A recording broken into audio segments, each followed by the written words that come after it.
دونالد ترامپ رئیس جمهور آمریکا دقایق پیش در مسجد حضرت ابوالفضل عباس حاضر شد. ترامپ بعد از اتمام روزه برای رفتن به مراسم شام غریبان سید سالار شهیدان واشنگتن را به مقصد کربلای محلا ترک خواهد کرد. گفته می شود مقصد بعدی ترامپ جمع کردن.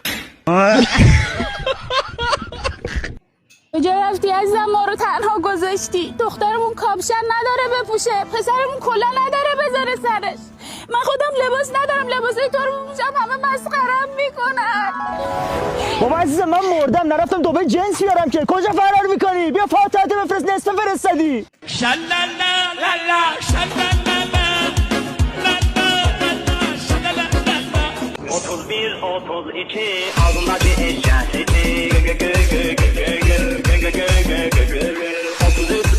اما پرویز عجله کن، الان میمونا میرن.